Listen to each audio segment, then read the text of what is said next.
Were we, the people of Sunderland, wrong to vote to leave the EU, given that Northern Ireland is now the world's most exciting economic zone? Yes, so these are the words of Rishi Sunak. Northern Ireland is in the unbelievably special position, a unique position in the entire world. Nobody else has what it has. It is the world's most exciting economic zone. Graham. Yeah, such sharp political minds as Mr. Tom Harwood of GB News and Turning Point UK fame. Well, in answer to your question, Michael, you were right to do what you wanted to do, which was vote for an independent, self-governed United Kingdom. The grit since has been the way the Northern Ireland Protocol was applied, and I was temporarily in the period when, just before Liz Truss became Prime Minister, I was the Europe Minister, and I had to engage with the European counterparts. And that was when it was, according to Rishi Sunak, when it seems a terrible deal. Well, that's when we were working. It was partly about the way it was applied. It was partly about some of the difficulties. On the face of it, it said what it had to do, and it clearly wasn't working. And it said on the face of the protocol, it said if it's not working, it might need to be changed. And if that doesn't work, it might need to be replaced. It actually said that on the face of it. I mean, it said that specifically because there was no intention of ever honouring the Northern Ireland Protocol, because it was slapped together at the last minute to try and sell the quote-unquote oven-ready deal, so much so that, I will say it again, Boris Johnson told Ian Paisley Jr. they had no intention of ever honouring the Northern Ireland Protocol, and it was just there to be able to put together a quote-unquote oven-ready deal that they didn't even have. That's all that was. That's all that was. But I think what's behind Michael's question is given that Northern Ireland, tell me if I'm wrong, Michael, given that Northern Ireland being described as the world's most exciting economic zone, what about the rest of the UK?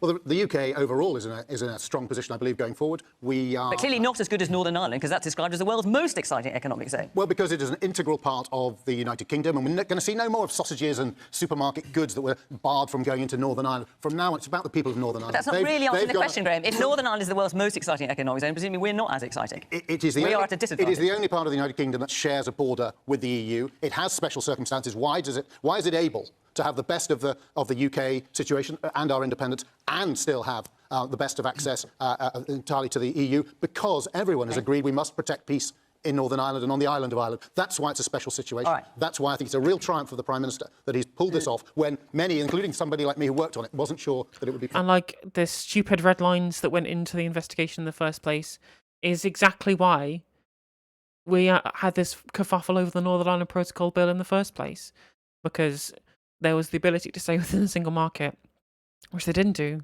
which then led to the potential hard border, which is why there needed to be continual reworking of a Northern Ireland Protocol bill in the first place. And it's not even that different now. What you got a red lane, green lane, brilliant. What the EU said they should do at the start of the first round of bloody negotiations at the start, when idiots were, I mean, even bigger idiots were trying to negotiate some kind of post-Brexit deal.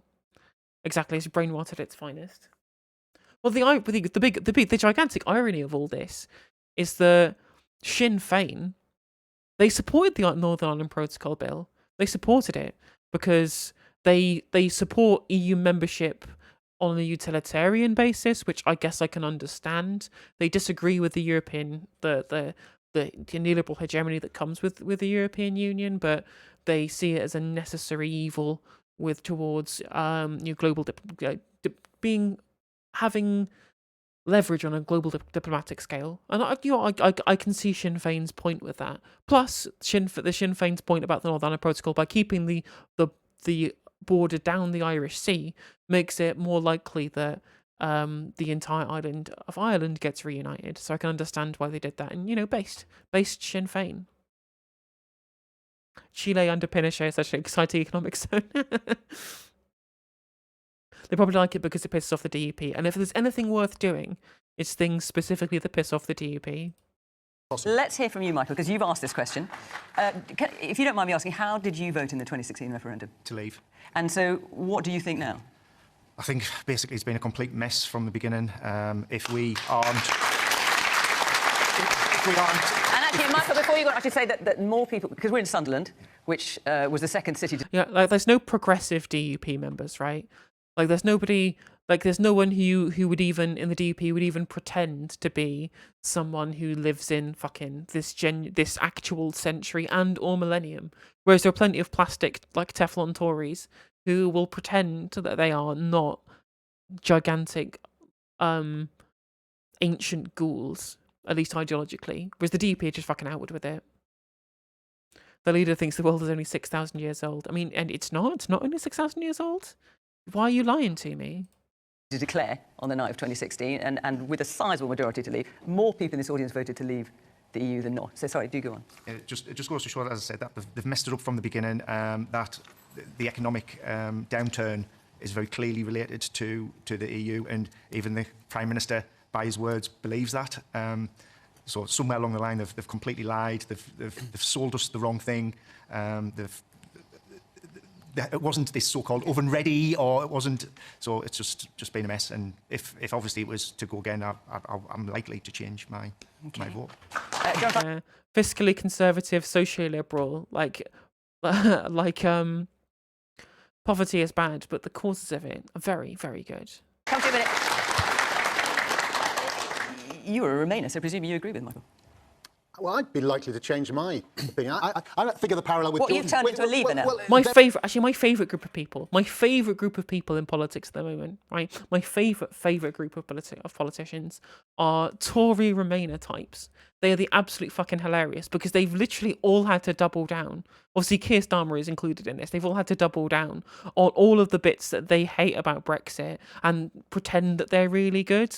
Because these are all the neoliberal capitalists, right? They like the frictionless trade, quote unquote. That's the reason why they voted to remain in the first place. Nothing to do with, the checks and balances that you get from being part of the kind of the European superstructure that is slightly to the left of the kind of conservative base.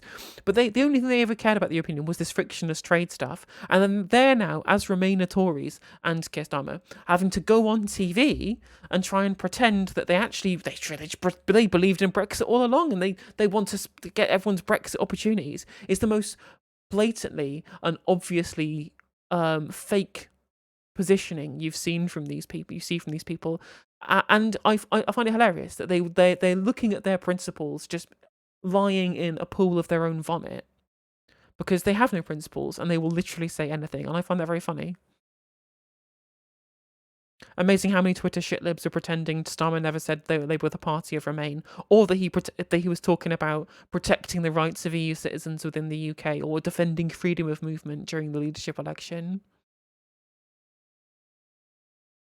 Like, it's the hashtag FBP brigade are they seriously the most cucked group of people, because they will constantly just try and find any reason to defend Sir Keith, despite the fact that he is continually shitting on them from an incredibly great height. My views have changed since yesterday. Well, yeah, exactly.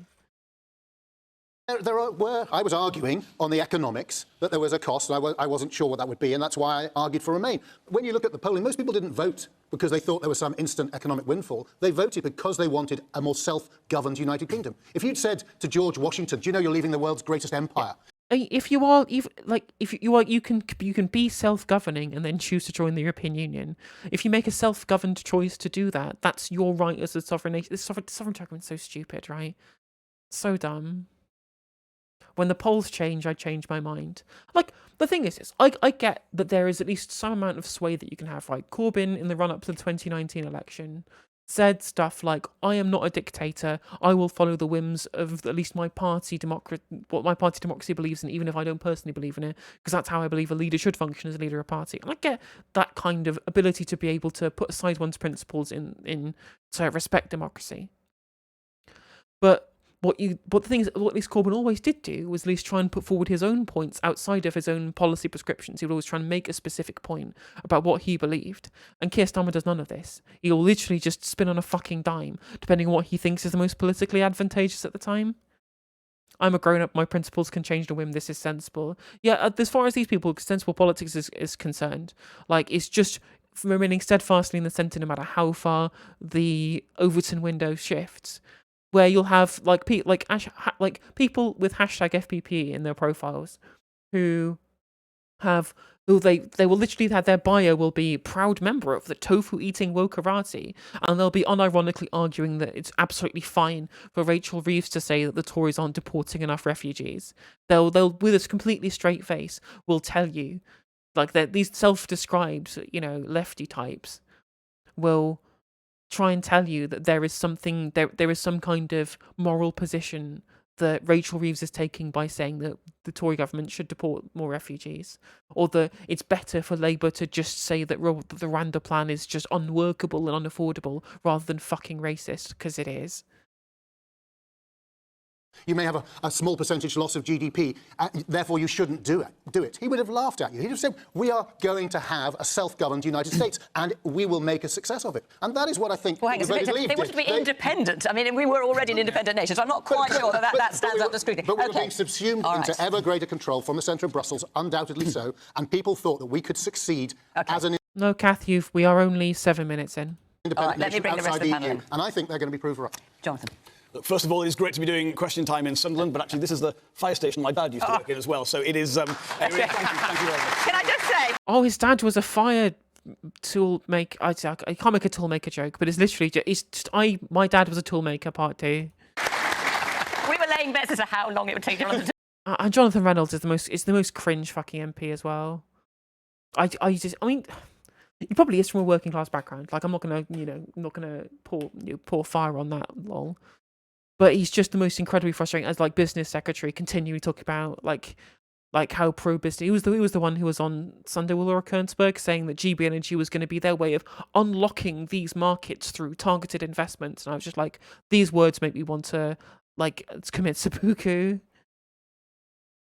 to mention that, and he beat all of us, actually. Go on. Brilliant. Well, to answer Michael's question, look, Michael, it depends on what you wanted. And people who voted the same way actually wanted at times very different things. It was why it was such a hard moment for the country. And I understand some people will be upset. They'll think the Prime Minister was crass to describe the advantages Northern Ireland does now have in that way. But I think... But presumably, because you are also a Remainer, you agree with him. And you must agree with frustrating. Michael. There is no but doubt. politically, you just can't admit it. There is no, I can admit it, Northern Ireland has distinct advantages. Northern Ireland has distinct advantages as part of the UK and it's got access to the single market. That is an advantage. There is no doubt about that. But Northern Ireland does have a particular status in the UK. The Good Friday Agreement is something everyone in this country should celebrate and cherish, and it needed these amendments to the deal. The deal wasn't oven ready. We all know that. But look, we could go on with this debate. It could potentially...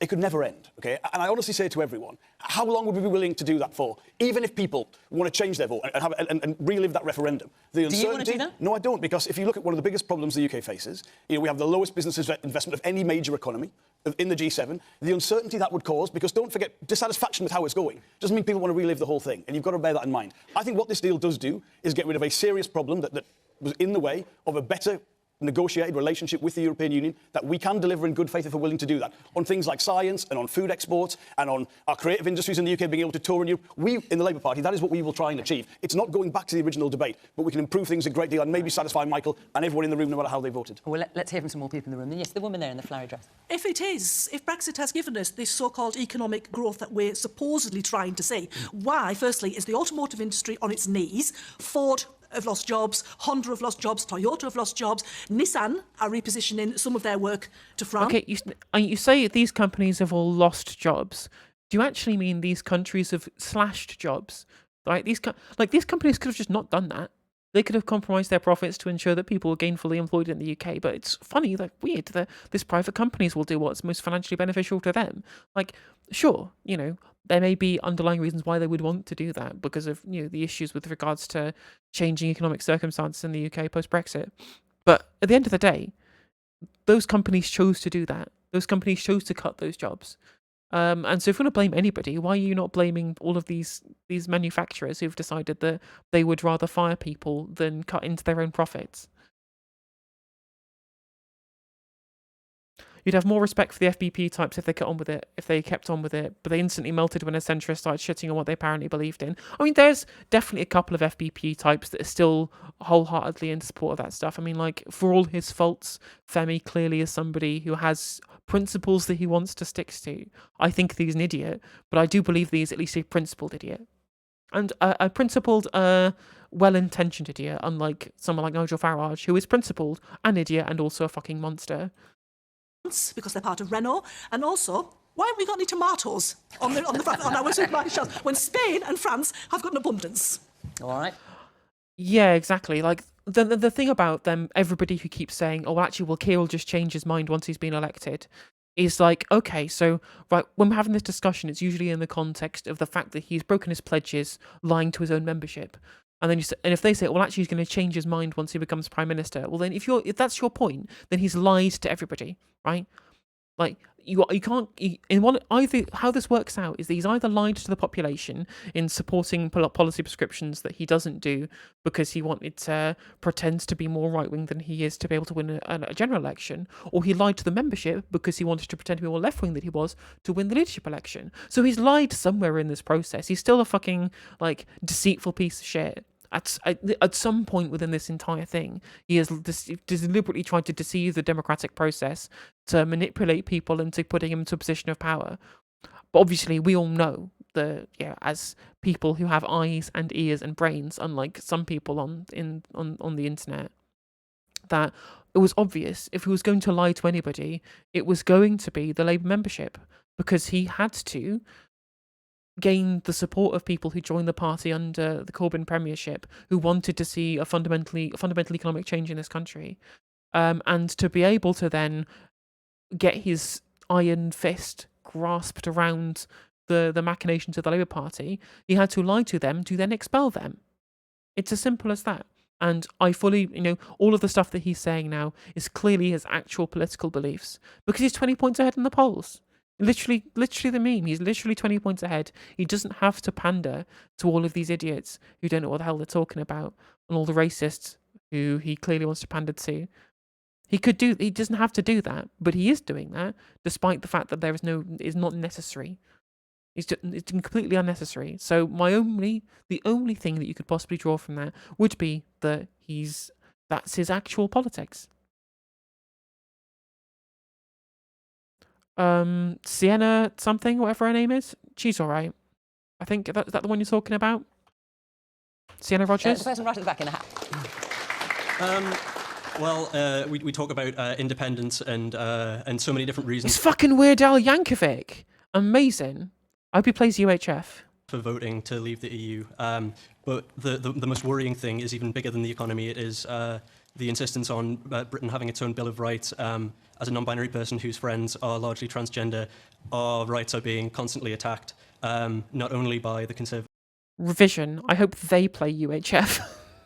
Party, but also the Labour Party, who insist that either we're not old enough to make decisions for ourselves, or that we shouldn't be allowed in public spaces. We're being legislated out of existence, and a British... True, Dare to be Stupid really is the new UK anthem. It's so true. I say new UK anthem, it really should have been the anthem ever since its inception. I mean, Tom Harwood is like to the left of Labour on transitions. It's crazy. It's weird. From Tom Harwood, the guy who got his break from a bunch of money pumped into his bank account from Oliver Annisfeld when they set up Turning Point UK. How Turning Point UK are now protesting drag queen story hour events that aren't even happening. Like literally, they are finding drag queen story hour events that don't exist, and then trying to get people to protest these non-existent. It's really, really weird. It's weird for someone like that to now suddenly be probably just pretending to be pro-trans, which is very strange to me. of Rights would guarantee not just being out of public life, but out of life altogether. Okay. Over there in the blue scarf.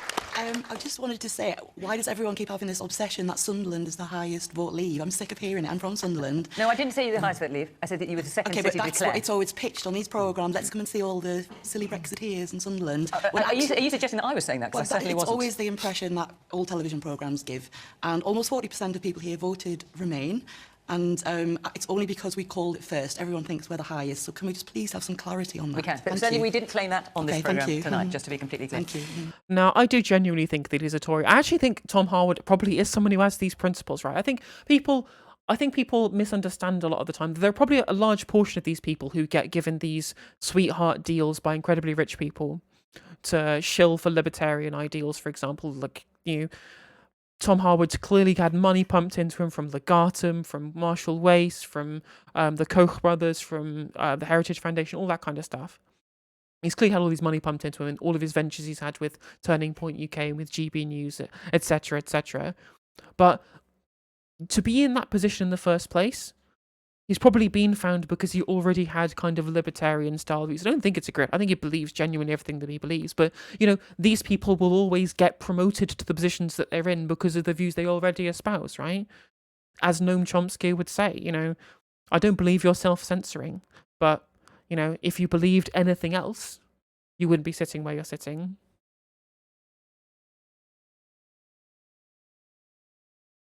That's to be fair to Tom Harwood. Tom Harwood wants loads of house building. He wants houses to be built everywhere. He loves house building. He hates NIMBYs.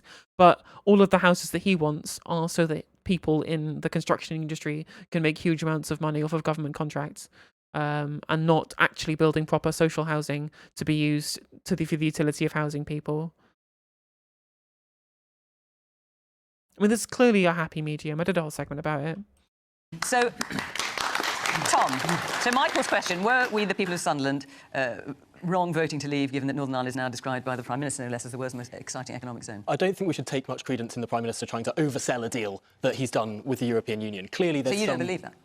No, I think that firstly, we should look at the quote in its full length, which is talking not only about access to the here we market, go. but also Northern the Ireland is in the second part. unbelievably special position, a unique position in the entire world. And the European continent has privileged access, not just the UK home market, but also the EU single market. Nobody else has that. No one. Only you guys. Only here. That is the prize. Yeah, he's overselling it. What the crucial part of this is, though, the UK market is obviously a huge, huge market for Northern Ireland. It's our internal market. And the reason why Brexit offers opportunities, many of which have not yet been realised, because we have thousands upon thousands of EU laws still in our statute books. We have not yet pursued the regulatory divergence that is the prize of Brexit, being able to do things differently. The reason why that's an exciting opportunity is because the EU passes new laws every day. Ever since we've left, they've continued to regulate themselves. And we've got an opportunity to do things differently, more dynamically, with our life sciences sector, for example. We've got so... Yeah, I hate the fucking word dynamic. People keep saying the word dynamic over and over and over again. I actually had a meltdown on stream at one point because people kept talking in these ridiculous buzzwords that are completely meaningless. Like, when you say regulations, right, that you want to get rid of, Tom, what regulations? You say we're over-regulated. I'd say the question is, are the regulations good regulations or bad ones? The problem is Mr. fucking libertarian brain thinks that all regulation is bad because he believes that the freedom of whatever private business wants to do, despite any kind of negative externality or utility, they should be allowed to do regardless of the consequences. I mean, and deletion court, you're absolutely right in chat. Like, gutting environmental protections and habitats directive is exactly what Tom Harwood wants. He wants he wants everything to be at the behest of the market, which is bad. That's not good. That's not a good thing. Like, there are plenty of regulations that we have from the European Union that are good regulations. Those are good regulations, and they should remain on the statute books.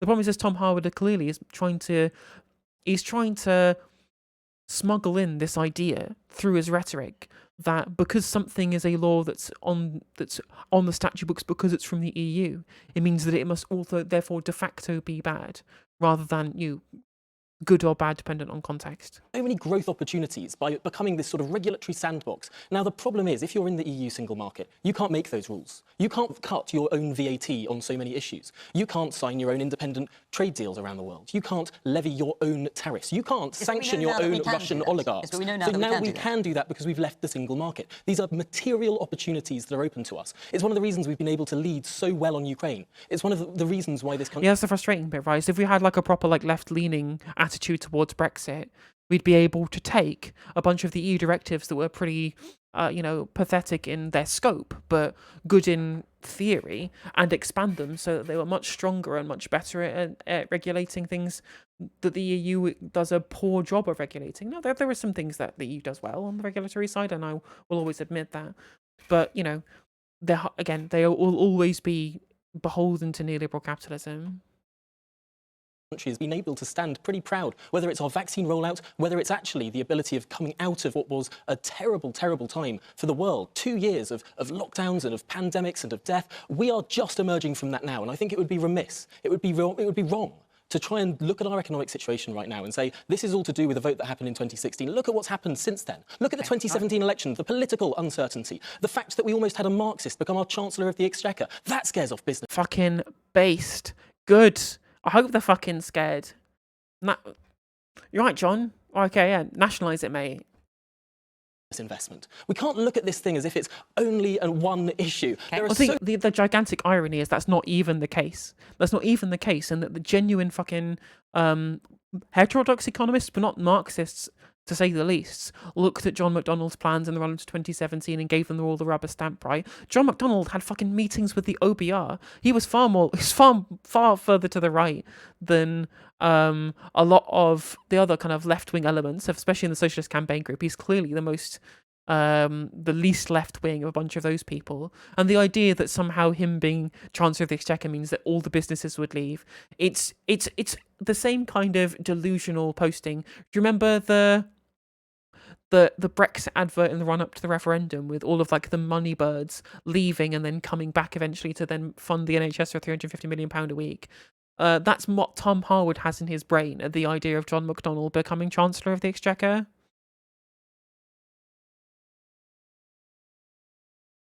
So many different issues that all factor in here. Jessie. So, Jessie, you were waggling your eyebrows throughout that. I'm pretty good at that, actually. I am so annoyed by this whole debate. I mean, we're sitting here talking about the fact that Northern Ireland is the most exciting economic zone, right? Well, the thing is, our economic zone previously was better. Our economic zone previously, we were I bet this person has pronouns. Ugh. Oh, come on. Look, I can't believe they have pronouns. members of the single market. All of us. And we now have a situation where Northern Ireland has, and I'm absolutely glad that they have got a deal, and that's great. And that's one that the SNP supports. But they have got a competitive advantage over Scotland. They've got a competitive advantage over Sunderland. No matter what people voted for, no matter what decisions and reasons when they went through and put that X in that box, not one person voted to make themselves poorer. Not one. And Tom's talking about the economic impact that there is of COVID, an absolutely massive economic impact. The OBR estimates the economic impact of Brexit is twice that of COVID. Twice as bad a hit as COVID. And that's OBR's figures. Now, I completely agree on the subject So of that's the tomatoes. Office of Budget Responsibility, those who are not. You know, Graham's We were talking... 30 billion out, of course. Graham's... Also, just to come back again, the gigantic irony is that if Corbyn had won in 2017 and we did have the quote-unquote Marxist as Chancellor of the Exchequer, we might have actually got a good Brexit deal that wouldn't have left us in a fucking mess for ages, and we would probably be in a much stronger economic position than we are in now, as we would have actually had proper funding for a bunch of public services, proper actual state investment into infrastructure that would have made it much easier to get through the coronavirus pandemic. Obviously, we wouldn't have done because there would have been a military coup, but I digress. There's always we can but dream. Graham's talking about the fact that we can now get sausages from Northern Ireland. Well, right now, I would quite like some tomatoes. A lot of people would quite like some tomatoes. My children will only eat cucumbers. That is the only vegetable they will eat. And there are no cucumbers in any of the shops. But you're totally right. The fact that they're not rationing them in Spain, they're not rationing them in France. But they are rationing them in Ireland. Ireland, which is a member of the single market, has the same tomato problem that the United Kingdom has. How do you work that one out? It's always Brexit. You should just realise it's always Brexit. But the thing is that we've got the lowest growth predicted in the G7. If the lowest growth predicted in the G7, and it's not because of Brexit. Who had the largest growth? Who had the largest growth last year? What are you doing wrong then? What are we growth doing the year wrong? before This last? conservative, hang on. Your government is raising corporation tax to the same level that it is in France, twice the level it is in Ireland. Maybe you should think about that if you're trying to complain about economic growth. Maybe that's the other factor here. All right. Yeah, yes, true, because we've had so much economic growth with the lowest corporation tax in the G7. That clearly gave us loads of economic growth. It's almost like massive amounts of austerity is poor economics if you actually want to inject growth, especially when you have access to incredibly low bond yields that can be used to invest in state infrastructure that could grow the economy in a way that is good and fair and not entirely in the pockets of the 1%. Crazy idea, that. Let's hear a bit from you. I'm going to come to you in a minute. Let's hear a bit more. Yes, the guy in the grey sweatshirt. So Scotland voted to remain, and they don't get a prize, which Richie... You mean, which is what's being described in Northern Ireland? Yes. Is that what you mean? OK. England chose to leave, and it was... Well, the irony is that if Scotland were to leave the Union to then join the European Union, they then wouldn't get the best part of becoming independent, which would be the ability to fucking requisition half the North Sea. Because that's what they should be doing. That's what they actually should be doing with their independence. But if they join the European Union, suddenly they have competition clauses, so they can't just requisition that shit, which I find quite amusing. To be this big, massive, great big prize, but I don't see a prize. I just see shortages of food and gas bills skyrocketing. Apparently your prize is parliamentary autonomy. Oh, yes. You know, which is great. That's really going to pay your gas bill. Let me hear from the woman in the back there with the necklace and the dark. Although I don't think that Brexit has much to do with the gas bills. I mean, it certainly doesn't help. But the gas bills and the energy bills are entirely a problem because of the privatised network. It's entirely a problem because of the privatised. It's entirely a problem because we didn't properly invest in North Sea oil to turn it into a sovereign wealth fund like Norway did, right? That's something simple. We shouldn't have entirely prostrated our national grid to private companies who wanted to maximize returns, rather than actually properly investing in the future, which is why we have this massive overbuilding of gas power plants in the late 90s, right? After there became additional competition with British gas. And that's why at the moment we are relying on gas, because the only way to enter into this market was through the ability to generate power on the cheap. And the cheapest way to generate new power stations in the 90s was fucking gas. And that's the reason why the reason why we're here, is because of the over-marketisation of our energy sector. And that, quite frankly, all happened way before Brexit. Like I said, I'm sure Brexit's not helped. We're outside of a bunch of EU directives that have helped bring down energy prices in the wake of the invasion of Ukraine, right? But fundamentally, the reason we are in this position is because of privatisation of the energy network.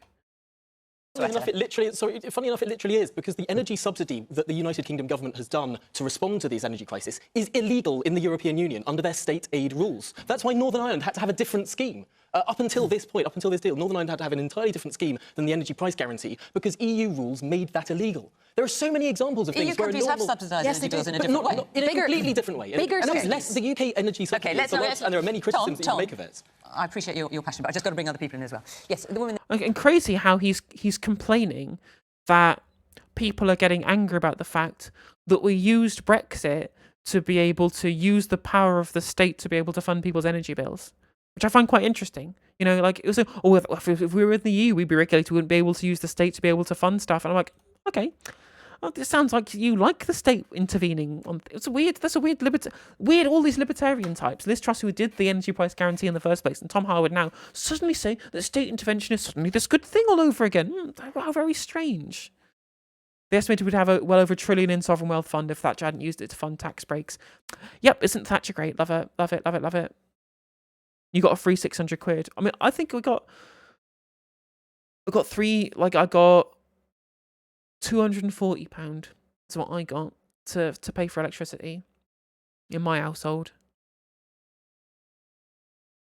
Although I didn't even realise that there was a different energy bill scheme in Northern Ireland. But as long as your bills are staying within the same kind of range as they are over here, that makes the ends justify the means, surely. In the dark sweater with the necklace, yes, you.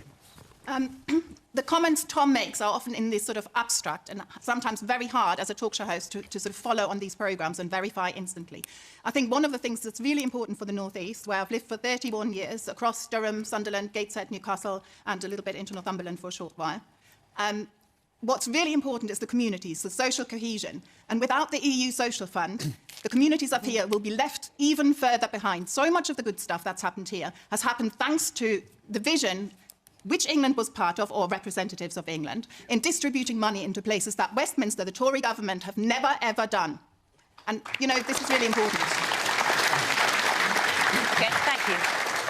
The man here in the front, the black sweatshirt. Yeah, just a point for me. When Boris was stood in his kitchen with his apron on, about to put the chicken into the oven, which was already pre-cooked. This is quite an image you're conjuring up here, if I may say. The fundamental point I don't understand about the Northern Irish piece, it's like the Good Friday Agreement, it's all about the people. Therefore, when he sat and negotiated with the EU, why weren't the Assembly part of that? Because fundamentally from day one, they've never agreed with it, and look where we are. Once again, the Tory party making decisions on behalf of people without actually bringing them to the table. The most important people are us. OK. Thank you. Jürgen, you've been very patient. Let's hear from you. You're all right, Kev. How you doing? Good to see you in chat. It's been a while. It's been far too long. Indeed, I have. And look, I mean, I do totally agree with you, Michael, that, it's been far from the promises that were made, and the 3 years that we've been through have been an absolute mess. But I'm actually going to be positive about the place where we've arrived at, more positive than the debate we've just been having. And that is that one of the things that has really worried me is this breakdown of trust that we've had between ourselves and the European Union. And I think what Rishi Sunak has been able to do is to actually rebuild some of that trust. I mean, yeah, when you ever see the word industrialist, it gives me the bad juju as well. I'm enjoying this question time panel of 3 Tories, a red Tory, a state-paid Tory in the form of Fiona Bruce, and someone from the SNP. And I think we've moved forward. And I think there is now a possibility to have conversations and to deliver what has been delivered in Northern Ireland and say, look, can we now have a sensible conversation about England, Scotland and Wales also having that same privilege as Northern Ireland? And I can tell you, you are absolutely right that Tom is being abstract. In the practical sense, I don't know of a business that is a trading and an exporting business, and I've worked for a very large one, that believes that diverging from regulation from the European Union makes sense. Because what that actually does is it creates more cost, it creates more bureaucracy, and that's exactly what we've learnt since we've left the European Union. We've got red tape coming out of our ear holes as businesses in the UK. So let's now continue. Well, to be fair, that's more of a leaving of the single market and the customs union rather than the European Union as a whole.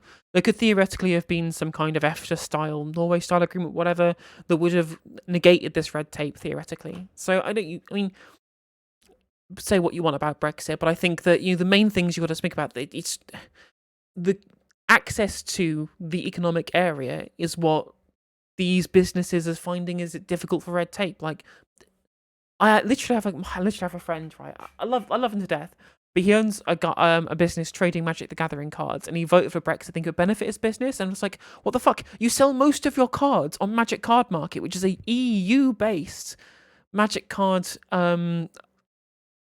trading site or buying and selling site, and you've just imposed a bunch of tariffs on yourself, sending cards from the UK into the European Union. What the fuck are you doing? The new chapter, as the Prime Minister called it, and have an honest, decent conversation about alignment of regulation and about being close to the single market and having proper frictionless access like we were promised originally. Okay. I'm going to take another question, but before I do, I just want to tell you where we're going to be next week, in case you want to come and be part of the audience. Question time is going to be in London, and the week after that we're in Warrington. So if you live in or around London or in and around Warrington, you want to come and be part of the audience, apply to the Question Time website, the address is here on the screen, and you can come and be part of the programme, and we would love to see you. Right, Alan Doherty, you're up next. Good evening, panel. Is it disclosure of Matt Hancock's WhatsApp messages the smoking gun for what really happened during the pandemic? There's been a lot to read, hasn't there? There has, yes. A lot of words. Was it 100,000 WhatsApp messages? Is it the smoking gun for what was really going on? Jonathan. Well, thank you for your question, Alan. I think first thing to say is when we're dealing with this, very conscious that for a lot of families in this country, this is about the loss of a loved one. It deserves a seriousness, a solemnity in describing what we have learnt this week. There are a lot of concerns from the information that's been put in the public domain, I think particularly around care homes, where a lot of people's lived experience in this country didn't match what came out. Weren't the care home WhatsApp messages the ones that didn't actually face much scrutiny? At the end of the day, I think both Matt Hancock and his advisor agreed that they shouldn't be discharging at the end of the day, and it was clearly the other messages that were the issue here. About government ministers at the time, but Alan, what I would say is, whatever government ministers at the time, but Alan, what I would say is, unbiased account of what happened. Not necessarily to blame people, but to understand how we reacted to this, how we could do it better in future, maybe learn some lessons from that. And I don't think that can be done from what we know already, because I think the information that we have seen is obviously it's selective at the minute. We don't know the full story, and that makes it very difficult. What I do think everyone in the country really needs is that accurate, unbiased process. I would love to go on Question Time. I would love to just be like make a point that none of the discussions we're having are in the realm of sensible, and the fact that we're having these weird discussions where they're basically everyone's presenting the same dross, just draped in red or blue colours without any kind of ideological divergence from some kind of central narrative. I'd love to be able to say something on Question Time, but I probably wouldn't even I probably would be able to get into the audience and then not actually get picked to be able to say my piece. It's a shame, because I'd love to go viral on Twitter or some shit, be able to link to the channel. Reporting sooner and on a timescale which is much faster than what we've seen at the minute. I mean, the inquiry was announced, I think, in May 2021. It took a year to get the terms of reference. There's been no formal hearings. No one's given any evidence. No politicians have been able to do that. And I don't think that's good enough. When you look at what's happened in other countries, many of them have already actually finished with their inquiry and reported. So I think rather than make a judgment on what we've seen so far in the papers, I would say, look, let's have the full picture. And what's frustrating is it's clearly not even being done to try and mask the corruption of the heart, to try and, not mask, the opposite of mask, to try and uncover the kind of rot and corruption at the heart of the Conservative Party. It's been done by Isabel Oakeshott because she thought the lockdowns were bad because of the poor businesses. And that's it. That is why she wants to do it. And because she wants to make a name for herself personally, try and become more but more of like an influencer figure, etc. And also because she's banging Richard Tice, and Richard Tice has a vested interest in the collapse of the Conservative Party, because it means it allows his party, Reform UK, to come up against them in the polls as some kind of alternative, especially if they run on the anti-lockdown kind of message, which is the whole point that Isabel Oakeshott was trying to do by leaking the messages, by trying to get people to be more sceptical of the efficacy of the lockdowns that we went in, which clearly were very efficacious. But let's have it before the end of this year, and then let's make that decision.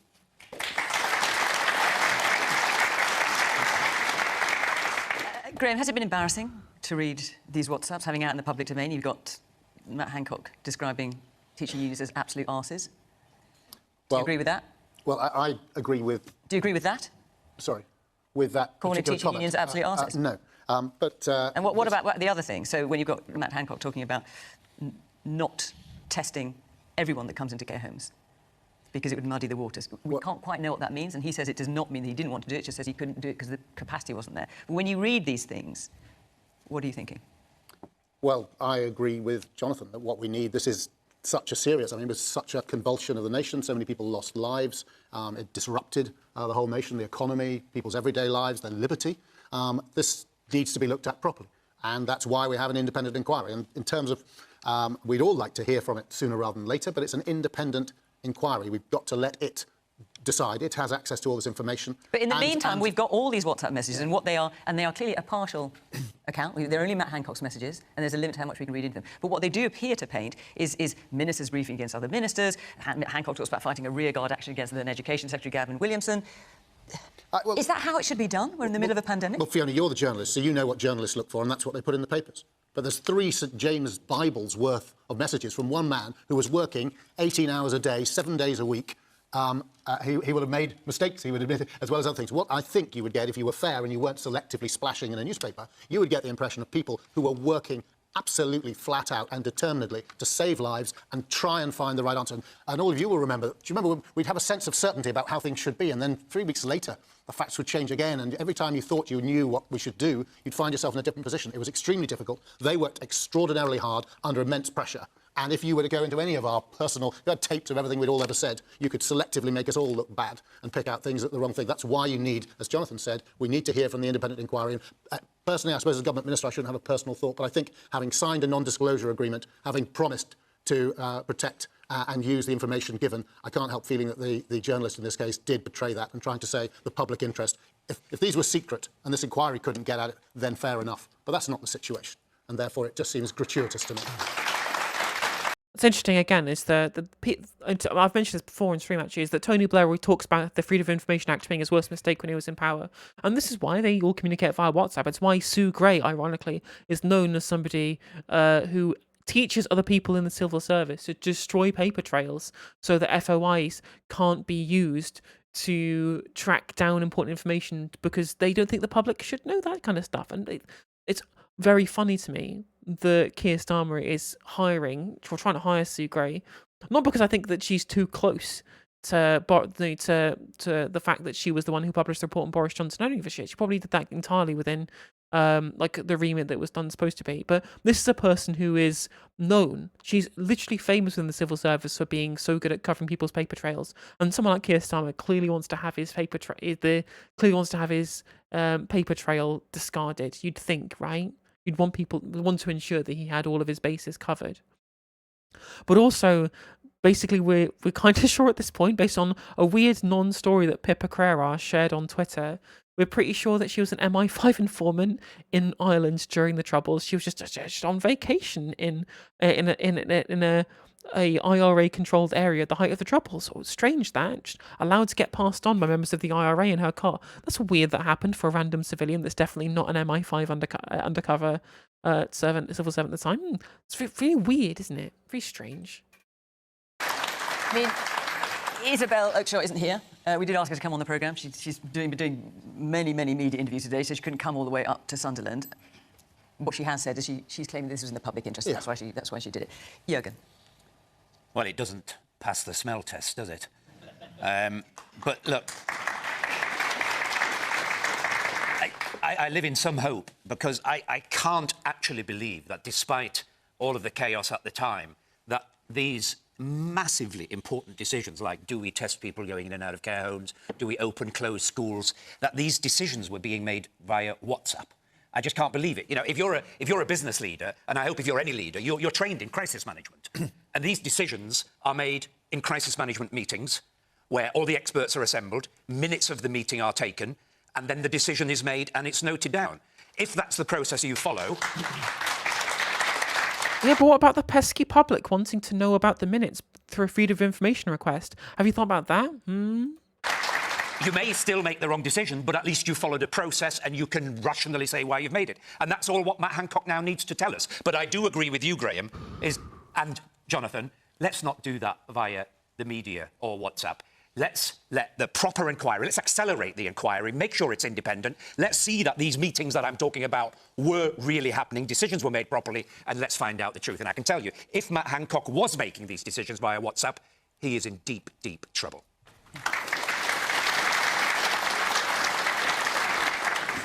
We've known all the time that the government entirely communicates via WhatsApp. It was WhatsApp messages that were leaked that covered the Greensill scandal between David Cameron and Rishi Sunak.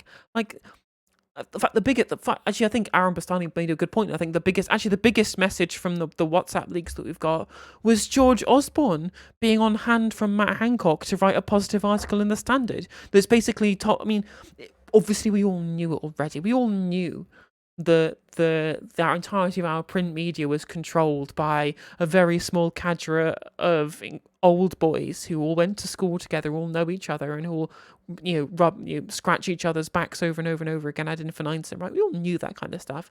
But now that it's just kind of super out in the open, the George Osborne editor of the Evening Standard was clearly happy to use the massive amount of power and reach he had to do puff pieces on disgraced members of the government. And the fact that it's just been so brazen, right? So brazen is fantastic. It's fantastic to me. It's unreal to me. In the maroon sweater, yes. Well, I fully agree with Jonathan that we should wait for the inquiry to find out what we could do in future.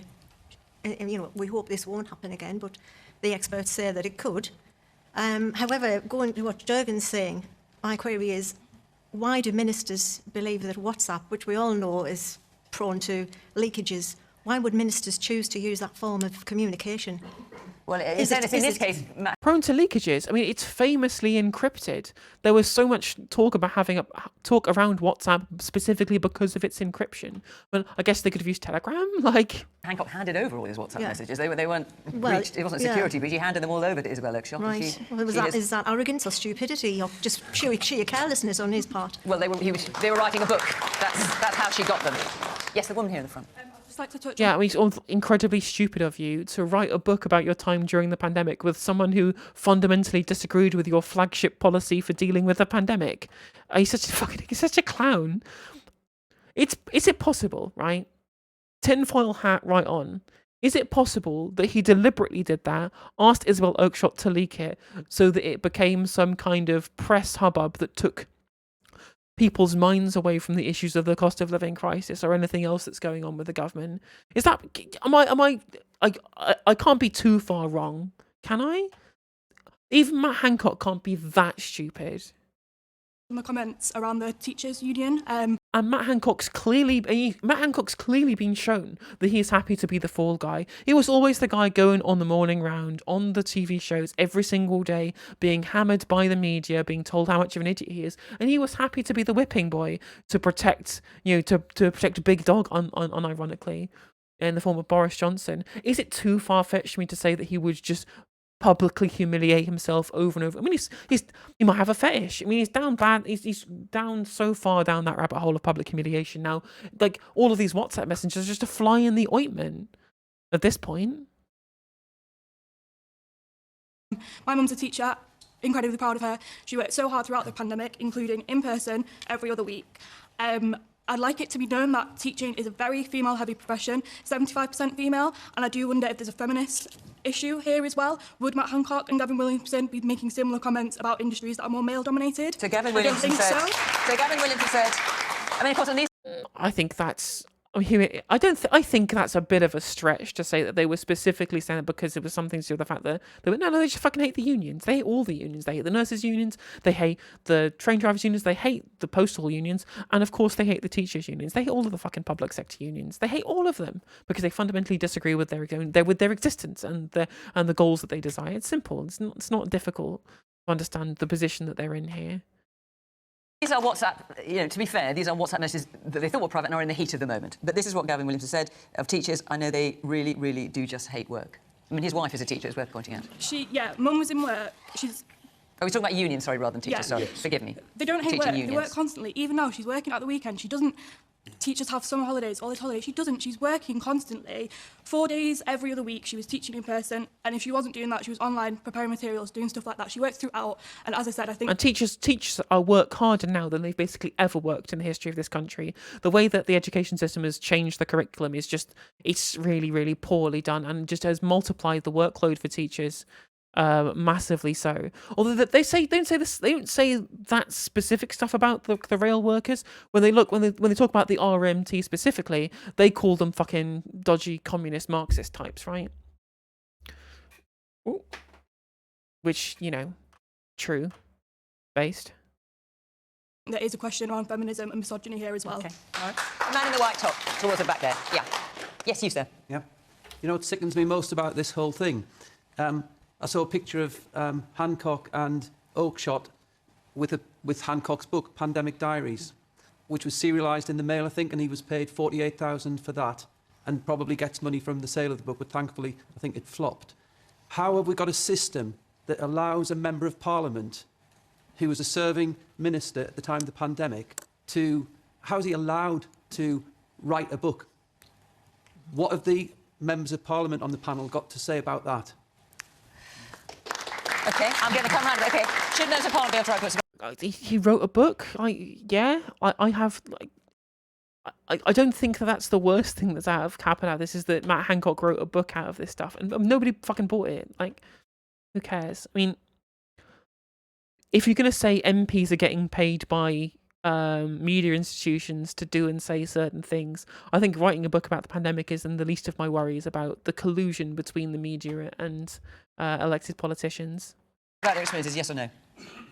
Yes. OK. Jonathan? No, absolutely. Oh, yeah, true. Obviously, yeah. Isabel Oakeshott was the one who was ghostwriting, wasn't she? Should they be able to write books about should Members of Parliament be able to write books about their own experience? Not while they're Members of Parliament. All right. Well, listen, Kirsty, let me come to the question then, which is the disclosure of Matt Hancock's WhatsApp messages the smoking gun for what really happened during the pandemic? So I think for an awful lot of us, this will be the biggest thing that has ever happened in our lives. True. Books are gay and are communist based. This is the thing that generations to come, our grandchildren, grandchildren's grandchildren, will be talking about, and will be talking about the experiences that we went through, because so many people lost people during the course of that. Our lives were changed forever, no matter if things have largely gone back to some level of normality. It's different from what that normality looked like before. And so I think that it's really important that we do have the independent inquiry. I think it's really important that we do have, and we're having a separate independent inquiry in Scotland as well. But that isn't the question. Are his messages a smoking gun for what was really going on? So I don't know what was going on in those rooms. I think very few people do know what was going on in those rooms. I think absolutely there were mistakes made. Everybody made mistakes. Nobody was well enough prepared for this to happen. What we did and what we focused on, and you saw Nicola Sturgeon standing there on television every single day, is being led by the science. And the WhatsApp messages that have concerned me the most are the ones that are not showing that they were going against the science or showing that they were But we also hear scientists less saying how annoyed they are by politicians continually repeating we were following the science. Because they say the science just presents you with the facts, but it is not making decisions. And politicians have to decide. I mean, Professor Spiegelhalter, who is a renowned statistician, we heard a lot from him during COVID, was saying this only last night. He says, I wish politicians would stop saying we were following the science. They were making the decisions. Absolutely. Decisions had to be made. And, people in positions of leadership have got to make decisions, and that was the case. The thing is, they were following the science as much as they theoretically think that they should have done, whilst also not harming the profits of their mates in the private sector. It's as simple as that. I mean, that's why we spent so long talking about herd immunity at the start, because it was very clear that the Tories didn't want to impact private businesses' profits by going into lockdown. It's very simple. But the decisions were led by the science. That is the case. So if the science was, it is really appropriate that we close schools in January of 2021. That was the decision that was then taken. If the science said children are going to be major vectors of transmission at this time, that was the decision that needed to be taken. But we know on masks, for example, that Chris Whitty, who's the Chief Medical Officer at the time, was pretty ambivalent about whether children wearing masks in schools, whether it helped or not. But of course, in Scotland, you were the first to go for putting masks. Yeah, and then apparently the science wasn't necessarily moving in that direction. The UK then said that they were going to follow masks because it was just easier to do what Scotland had done on that one. That's what it apparently said in the WhatsApp messages that were there. But we were taking these decisions on the best evidence that we could possibly have. I think in terms of the public inquiry, we need to make sure that we are as prepared as possible. We understand where the mistakes were made and that people are held to account where they made the wrong decision for the wrong reasons. Tom? I find it very bizarre to think that Nicola Sturgeon can be whiter than white on COVID. We've just heard this example here when Scotland decided that all children in school must wear masks on the basis of, I'm not sure what evidence. Boris Johnson in this WhatsApp group asks, well, I'm going to be asked about this today. Patrick, Sir Patrick, what should I say? And they're like, well, we don't really necessarily think that masks would help that much in classrooms where children are sitting socially distanced. They might help on the margins in corridors, maybe say that. To which then the political conclusion is in this big group chat thread, oh, we might as well just say that children should wear masks because that's what Nicola Sturgeon said and we don't want the political row. So many of these conversations reveal that this was politics at play more than science. And to some extent, that's understandable. Because but there was politics being going on by the Conservative government and not by Nicola Sturgeon here. Like, she clearly took the position in a position of futility, right? Saying that we don't have full knowledge on whether or not children should be wearing masks in school, but it's better for them to wear the masks should there be potential risks than them to not wear the masks and then take the chance on those risks. And I think that's a reasonable position to take. You've got to be able to have a confidence in a government, I suppose, if you're putting out these instructions, if you're trying to change the behaviour of people. But let's not pretend it was all following the science. And certainly let's not say that Scotland has somehow was this panacea during the pandemic. You had exactly the same care home problems at the start of the pandemic in Scotland as you did in England. In fact, you had an SNP health secretary in Scotland doing the same thing that a Conservative health secretary did in England and that a Welsh health secretary did in Wales, a Labour health secretary there. Just a few days after those WhatsApps, we were already, the stuff that went out on the 1st of May, we were already testing care home admissions from the community, were already being tested and isolated at that point. I'm talking about discharge into care homes. Proportionally, care home deaths were higher at the start of the pandemic people were being in Scotland. tested. But the broader issue here is that this is not new information. I know you've just disproved my point there, but the broader issue here, really, if we move on from the fact that I've just been outed as being completely incorrect. I don't think anyone will have read any of these exchanges and been surprised that Matt Hancock was calling for tougher restrictions and Gavin Williamson was trying to keep schools open. This isn't new. This played out on the front pages of the papers at the time. What is interesting is the particular language they use and whether they're disparaging to one group or another and how Boris Johnson doesn't quite understand how percentages work in one exchange. It's all very funny, but ultimately I don't think we've learnt anything particularly new. There is no... I mean, he is indeed right that Boris Johnson not knowing how percentages work does show that he's an idiot. And we all knew that he was an idiot. But unfortunately, we all knew that he was an idiot and we didn't fucking vote for him, unlike Mr. Dickhead over here. Smoking gun, at least not at this stage. Perhaps we'll see some more things in the Sunday papers. No doubt the Telegraph will run with a front page with a new conversation for the next... And why are we not talking about the George Osborne bit? The George Osborne bit is the worst part about all of this. It's not even been mentioned. Yeah, who knows? But it is interesting. But it is interesting to see behind the scenes really what was going on. My overwhelming impression of this is you see lots of people trying to do the best and sort of muddle through. And Matt Hancock is trying to push for more restrictions. You have other Conservative ministers that put other priorities at higher levels. But I don't think it's a big surprise. It doesn't seem like it's Watergate. All right. Now, a lot of you got your hands up, or quite a few got your hands up. There was this next question, lots of you asked about this as well. So if you'll forgive me, I'm going to move on and just make sure I can fit it in. From Andrew Taylor. Good evening. Given that wholesale gas and electricity prices have been falling, should the government extend the current price cap beyond April and maintain that current price? So what we've got is we've got wholesale gas and electricity prices are falling, but the bill for the typical household is going to go up from April. Graham, do you just want to explain why that's happening? Sure. What I'm pleased to say is that the government's been able to intervene this winter and has been paying half of all of our household energy bills. As well as supporting businesses, and that has made a tremendous difference in... So why are most people here going to be paying more when the wholesale price is going down? Well, the energy suppliers, so you've got energy generators, then you've got energy suppliers, because they have to buy their energy ahead, they have bought ahead, which means that they go on the future prices, and therefore it takes a while for the wholesale prices. So when prices went up, there was a delay before those prices came that's not the reason. Surely, it's because the government subsidy is going down. So you've got the energy price cap, which is a ceiling set by Ofgem on how much companies can charge us for energy. That's been in existence since 2019, and that is going down to reflect... It's going down now. Yeah, it's crazy how we have this thing where we have all these different private companies compete with on buying futures contracts for all these different things, where we could just have our own North Sea gas being used in our own gas power stations and in our own homes from a state provider that doesn't have to worry about that shit. Ooh. Ace of Skates, right, how you doing? Not later to go down now, or from April, to reflect the drop in wholesale prices. At the same time, the government subsidy for bills, which we've had since the energy crisis, is being cut from April overall. So typically, bills will go up. That's actually the reason, isn't it? Well, I was asked specifically about why, with falling wholesale prices were going up, and that is because energy companies have had to buy ahead. Now, there is also, additionally, there is the fact that the £2,500 I am very tired. I'm very tired. It's been a day today. It really has. Cap for average usage that the government brought in is rising from April to 3,000. So the protection is being reduced because to give people time to adjust, it is enormously expensive to get the balance between protecting people and also protecting the public purse. But for people who were on I love how we're having this conversation like, oh, it shouldn't rise any further. And I'm like, hang on a minute, bills are already unaffordable now. They should be going down from here, not going up or staying the same. As when Rachel Reeves said, well, actually, if Labour are in power, they would be keeping the energy cap at the same price that it is right now. And I'm like, yeah, the people can't afford that price that we're paying at the moment. They need a reduction in their bills. We need bills to go down below the 2,500 that we're at the moment.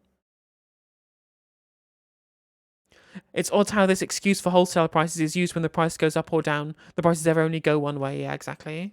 It's in addition to the £900 by direct subsidy of your bills, plus £400, which hopefully you've seen in your £66 or £67 a month bills. In addition to that, those on benefits received £650.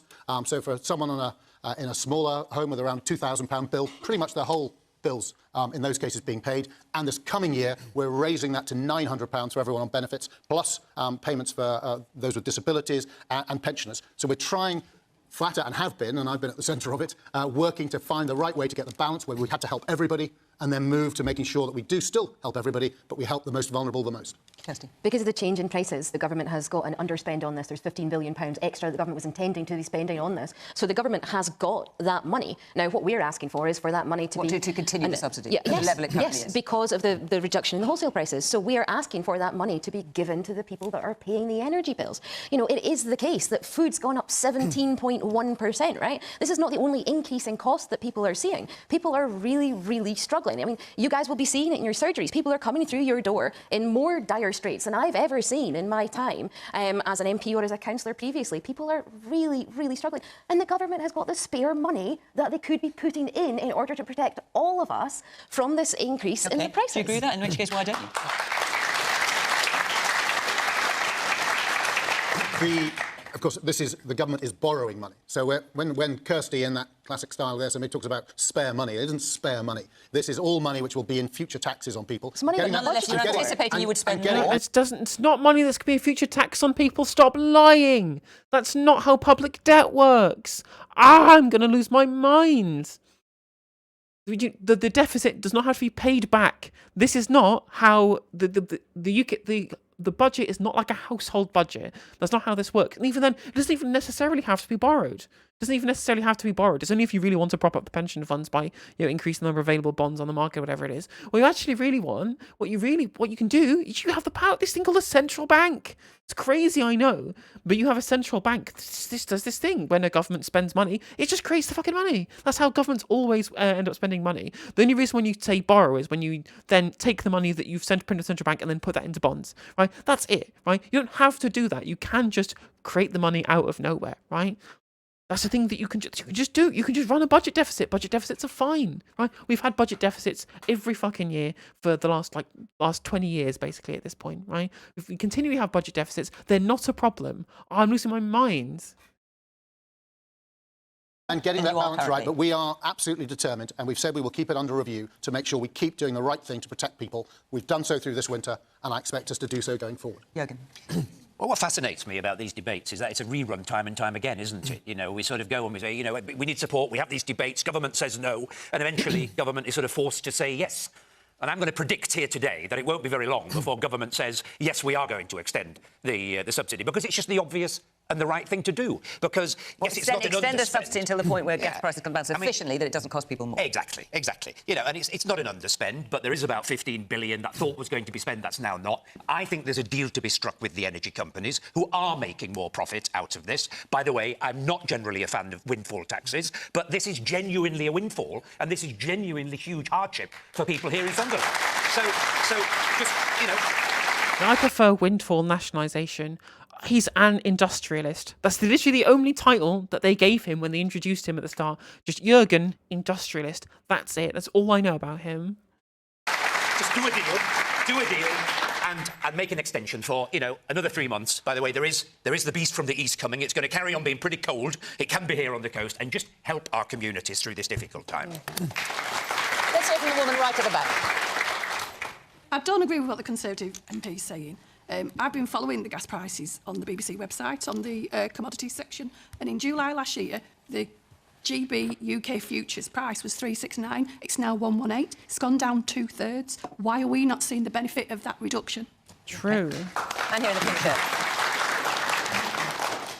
Yeah, I just want to say I fully agree with the gentleman from Siemens as well. I'm not a huge fan of the windfall tax to begin with. When the debate last year was introduced about the windfall tax, my personal opinion is that would just put off energy companies for further investment. I do agree with Graham and the government as well. Their support. It was the windfall tax was on excess profits. Wasn't even earmarked for investment. You're a cretin. You don't even know what the bill is, you fucking moron. Which, to be fair, he probably has been misinformed because of the incredibly misinformed media and misinformed politicians who continually pumping out this misinformation. This is excess profits that are being taxed on. Excess. Not earmarked for investment. That's how that works. Frustrating. Very frustrating.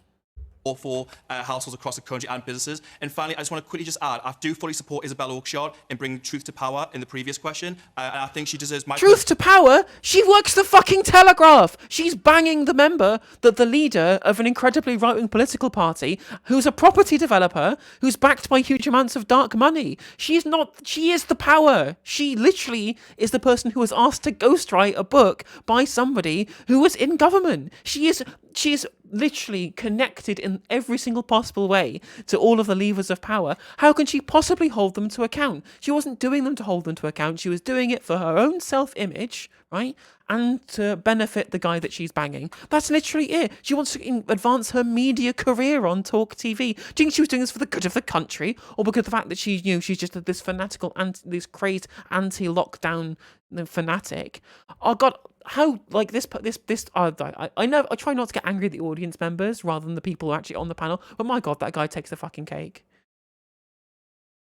Credit. I think she deserves a lot of credit for what she did. That was bravery and courage. She spoke truth to power, and I'm going to praise her right now. Okay. And here, the red sweater. Yeah.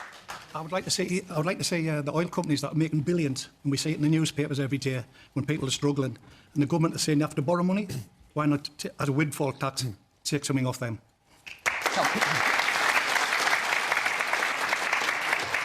This conversation is so depressing because it's the symptom of 30 years of policy failure. The fact that we're at the whim of global prices and that the government at one point thought it might be spending £150 billion subsidising our energy. That's twice the cost of furlough. The fact that we're at that point is a failure and, frankly, a plague on all of your houses because every single party has got us to this point. Whether it's nuclear power, the last nuclear power station to be approved in this country, to be fully built, was approved by Margaret Thatcher in 1988. It was finished before I was born.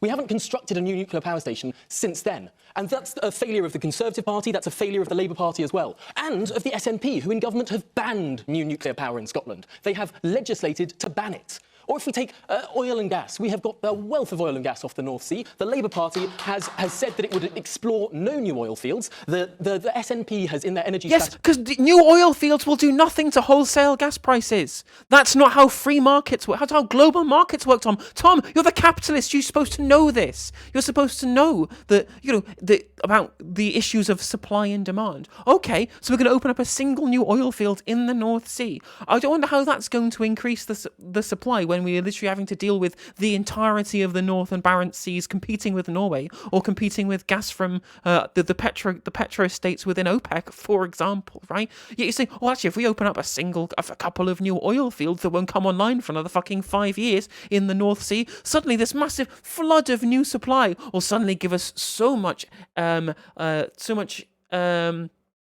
sustainable energy production, right? It's going to make us energy independent. When all you're going to do is sell those licenses to private companies who will sell it on the global wholesale gas market at the same price as everybody fucking else.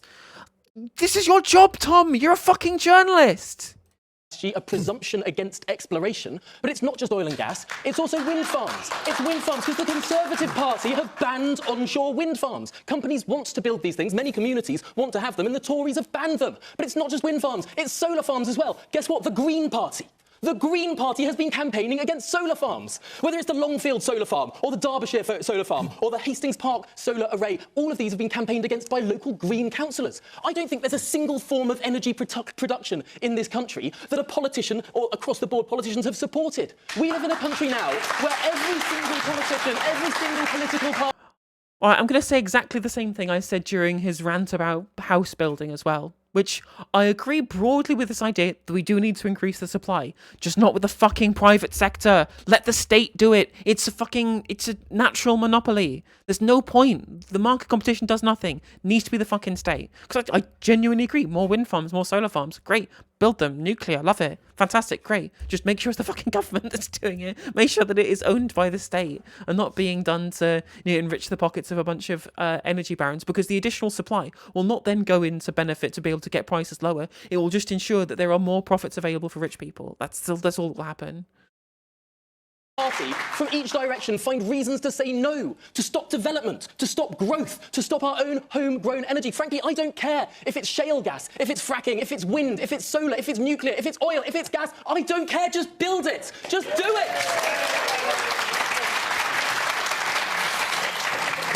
I'll get back to the question. The cap should not rise. I want you to answer Tom as well. Well, OK, I'll come back to that. But the cap should not rise. No ifs or buts. The money doesn't need to be borrowed. I do recognise the government did what we asked for, which is from windfall tax. No, the differences, I recognise Graham's point that they did do what we asked to do and use a windfall tax for some of the revenue. Some subtle differences we would do differently. We tax at the same level as the Norwegians. That's only a small rise. We wouldn't have the loopholes for further oil and gas investment. That's not what we need in this country right now. And we'd start the tax when the windfall accrued. I accept your point, Jürgen. I think in normal conditions, windfall taxes are not the kind of policy you'd want, but this is a genuine windfall from the investment, from what has happened in Ukraine and the spike in the price around that. It's not just about the social justice side of that, though clearly that is incredibly important. That the economy as a whole will suffer if people have to spend even further money on their energy bills. And I think the case is very, very strong. And if we're going to talk about, for example, something like business competition or being attractive for business investment, the fact that our energy bills are so high, much higher than anywhere else in Europe, that's going to be the real thing that hurts future business investment. It's not going to be how much corporation tax is, not going to be access to the single market. It's going to be none of that shit. It's going to be can you actually get future industrial factories and plants and stuff like that in the UK to be able to be profitable when their energy bills are sky high, so much so there's just no point in them doing the initial investment in the first place. Why pay 13 pence per kilowatt hour for energy in the UK when you can get 6 pence per kilowatt hour in Finland, for example? Just pointless. No real reason to do it. Reminds me when people point to the massive nuclear infrastructure in France as the reason their bills are cheaper, when it's actually just the state-owned energy company keeping prices low. I mean, to be fair, Martin Jackson Music, it's a combination of both. Right? The fact that they are not affected by the increase in gas prices because they're so dependent on nuclear has meant that they've not been affected too much by the energy price shocks. But also, they have the state who now, since Macron nationalised the whole, they used to be just a majority shareholder. Macron has nationalised the entirety of EDF now, and that he gave him the power to be able to cap bill increases at 4%. So it's a combination of both. See that cap rise, and I think, frankly, if we don't see something like that in the budget, people will be very, very, quite rightly aggrieved by that. Just on Tom's point, look, there are politicians, Tom, in this country who essentially take, I would say, the easier route and oppose all forms of development. I myself often make the case to my own constituents that we need houses in this country because working people should be able to own their own houses. It's not always a popular case to make, but there are those of us who are willing to make that case, specifically on nuclear. And also, not only should people be able to own their own houses, but also there should be enough supply to drive down the profits for landlords, although he won't say that because he's trying to win their votes. Every nuclear power station in this country had its life extended under the last Labour government because the technology allowed us to do that. Because we needed them by the end of that and we lost power, but we extended the life because that was by far the better cost option. You were in power for 13 years. Exactly. You could have built...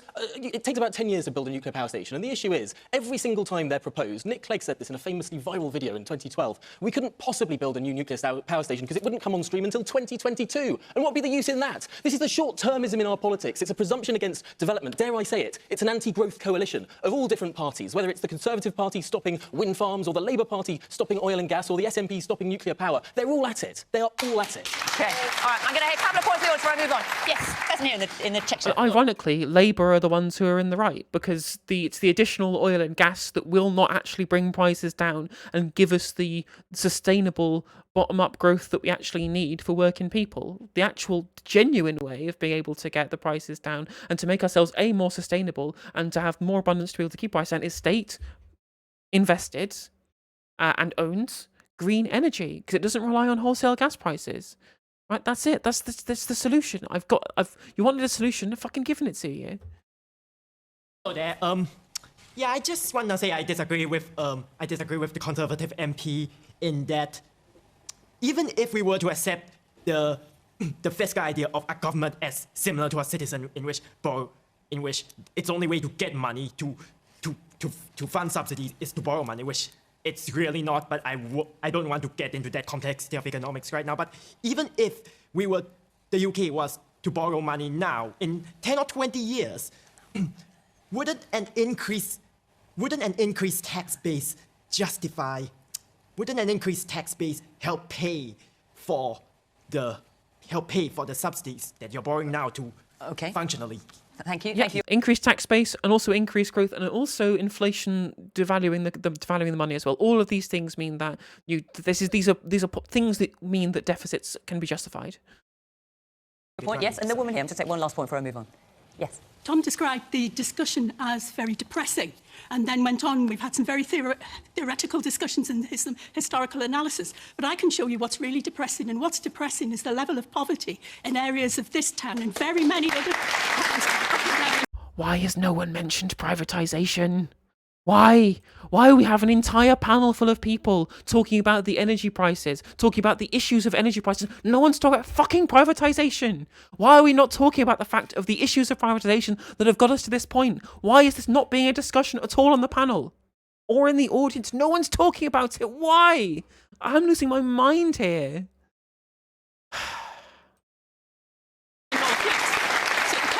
£67 isn't a theoretical question. This is a very real question which is going to impact on people's lives over the next few months. Okay. And very quickly. You are so right, because there is very real poverty in this country, and it's because we don't build anything anymore. We need industry. We need to be having people building those wind farms. Wait, he's not wrong, but it needs to come from the state. Otherwise, all that money will just stick up at the top. It's not going to help the people in poverty at the bottom, right? We haven't the idea, I think Liz Truss talks about this, there's the idea that we've had too much time thinking about issues of distribution, when that's literally the opposite of the case. We've literally had half a century almost at this point of no discussion of redistribution whatsoever. The country got more unequal under a Labour government. The Conservative Party explicitly used their platform to punish poorer people and punish working people. We have an entire coalition of people who do not even give a shit about redistributive economics. And the idea that that's somehow been the main thrust of economic policy for the past 20 years is nonsense. It's complete nonsense. And this idea that somehow if we just get economic growth and somehow that will filter down to everybody else, it's just trickle-down economics. It's completely debunked trickle-down economics that hasn't worked or will ever work. Like, Tom isn't wrong that there needs to be some additional level of growth. Growth is good. Growth is fine. I'm happy with with at least part of the prescriptions that he makes here around increasing in the supply of energy production. But it just can't be done by the private sector. It just can't be done by the private sector. We know we have 40 years of understanding that the private sector fails us with regards to energy, with regards to the economics of the energy market. So why do we continue with this this completely failed paradigm? Why? Farms, building those solar farms, making those nuclear power stations. All right, and the market wants to do it. The politicians keep stopping them. Tom, I can tell you feel very passionate about it. You've made your point. You're making the same point again, so I'm going to move on. Can I just say anything? You got just say, we have, in 2012, 40% of our electricity came from coal. By 2 years ago, it was 2%. Next year, it'll be none. And we've basically... And where we've gone to is about that 40% now comes from renewables. There's been this transformation. We have been building in the North Sea. The North Sea's are this amazing asset. We've had oil and gas from there, and while we're... Any Tory telling us that the North Sea oil and gas is an asset after what Thatcher did, shilling it out to private companies and using it to pay for tax breaks and dole money for people that she deliberately made unemployed, can get in the fucking bin. It's it's unthinkable for any Conservative to come to us and tell us that the North Sea oil and gas is an asset when they sold it off for cheap, when we could have had £1 trillion sovereign wealth fund off of the gains if that had been nationalised. How dare you? How dare you as a Conservative MP try and tell us that the North Sea is our asset when you sold it off to cheap for your mates and to pay for tax breaks for millionaires? Fuck off. Absolutely fuck off. Someone clip that. We're importing and using oil and gas, and we will be for decades to come. We should produce our own to high standards. What we shouldn't do is oppose. As Tom rightly says, we've got to get on with building things, and that's exactly what this Conservative government is doing. Hang on, the Conservative government's full of NIMBYs. They literally stop building anywhere because they are entirely beholden to tiny groups of Middle Englanders and fucking Theresa Villiers constituencies who refuse to let there be any additional energy production built in their area. Like, Tom's right, onshore wind, onshore solar, these farms that keep getting negated by local community polling on regards to what the Conservatives will not do about to upset their own base. The Conservative Party have spent the last however many years in government refusing to use the power of the state to be able to invest in future infrastructure projects that are positive on a cost-benefit analysis.